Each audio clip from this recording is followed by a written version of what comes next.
Got my 1999 Nissan Altima here, and a couple days ago I started noticing some water under the car. And here's the radiator cap right there. And if you can see,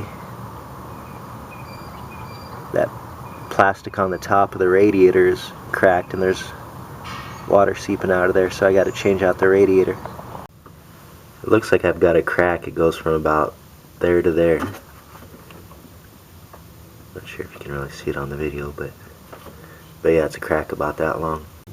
We got these brackets up here that hold the radiator in place, and the very first bolt I went to take off ended up twisting off.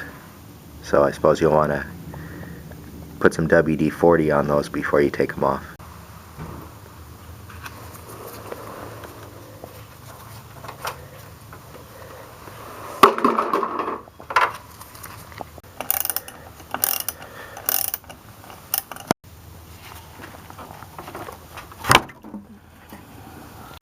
Now there's some bolts here all the way around that hold the fan on, or the fans on. Go ahead and take them off.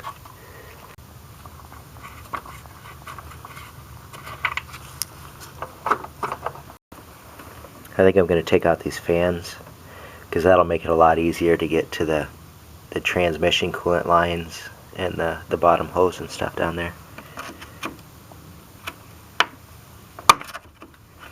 Little deal holding the wiring on here. I'm going to pop that out.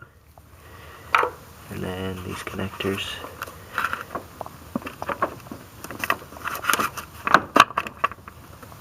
There's one more right there for the other fan.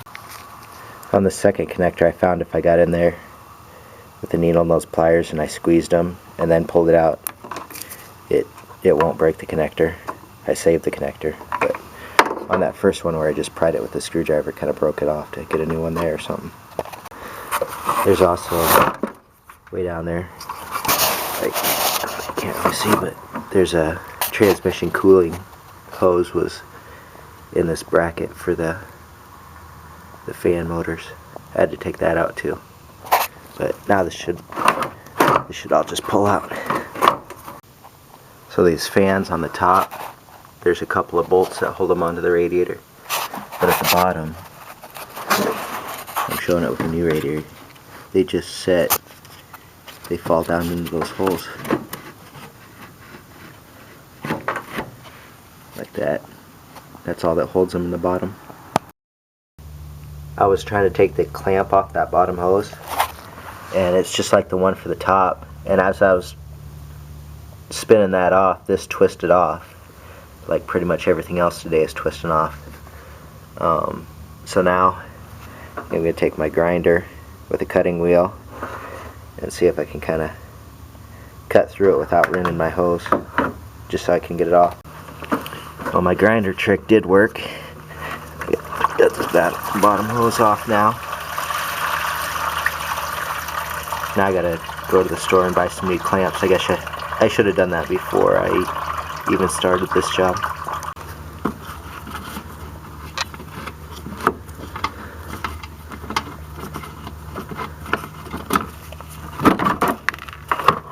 I ended up taking these plastic pieces off the bottom anyway, because it's just a lot easier to get to these bottom hoses. That's one of my transmission lines here.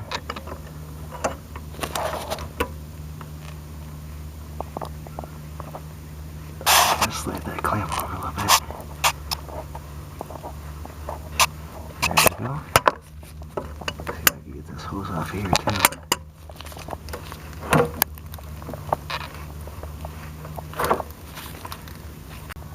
I was pulling that transmission line out with my channel locks, and it was kind of cutting into the line. So I decided to just wrap a rag around the line and pull it out by hand. And then once I got it out, I stuck a pen in it so it doesn't leak out all my transmission fluid. I got the other transmission line off and then got this little overflow hose off. And the radiator just pulls right out. And look at that. It was all dirty and plugged up too. Transmission lines on my old radiator here are meant to be hoses. And it looks like the transmission lines for what are supposed to connect on my new radiator are supposed to be metal lines, so I'm gonna have to transfer these into here. So I've got the nut off, and it appears that this end is not removable. It's part of the transmission cooler itself. There's nothing I can do. I can't transfer it over to that one, so it looks like I need to go to the store and get a different radiator. I was getting ready to take my radiator back to the store, and I was looking through the box and I found these little adapter things. Looks like they go on there.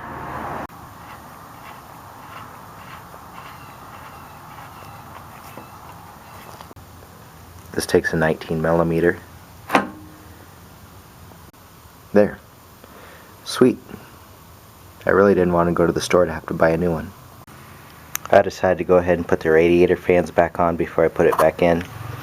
And also, when I was taking it apart, there's these little plastic pieces that fell off the sides of the radiator. I guess they just kind of slide on here like that. There's also one on the other side here. There's also these little rubber pieces from the bottom of the old radiator. I'm going to transfer those over to the new radiator. Alright, now I'm ready to just drop it in here. And I put this mount back on here on the top. And then the other side where that bolt's stripped off. I don't know what I'm going to do here. I'll have to figure something out later. There. Hook up my top hose here. My radiator fans.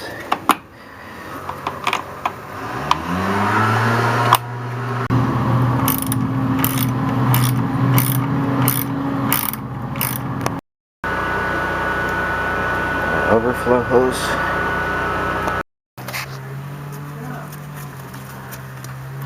There's my hose on the bottom here, along with my new clamp. I'll go ahead and do the transmission line too.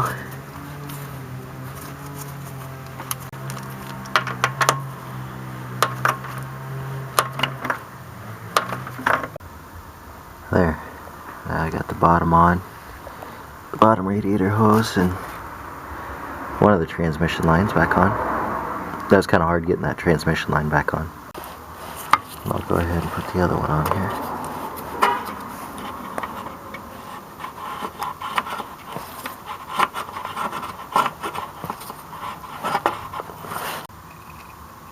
Now that transmission line is on too. And to put on this plastic piece here, I bought some new bolts. So that way if I ever have to take it off again, hopefully they won't twist off. Looks like I lost quite a bit of transmission fluid. I should have bought some before I started. I did have the antifreeze though, so at least I remember that much. So here's all my bolts that have twisted off when I was doing this job. Most of these hold up those plastic shields on the bottom, and I'm going to try to fix some of those right now. Up on top here, to hold this radiator in place, I just had my brother weld it there. I figure the first radiator lasted 15 years. If this radiator lasts 15 years, it'll be in the junkyard by then. The whole car will be in the junkyard, so I won't have to worry about it. But there's like some air conditioning stuff down here, so I didn't want to drill this out and tap it, because I figured, my luck, I'd drill in here, then I'd drill into the air conditioning lines, and then I'd have to replace all that too, so I figured this was just safer. Now down here, to hold up these plastic pieces, I'm drilling in there, and then I got some self-tapping screws. I'm going to put some washers on them.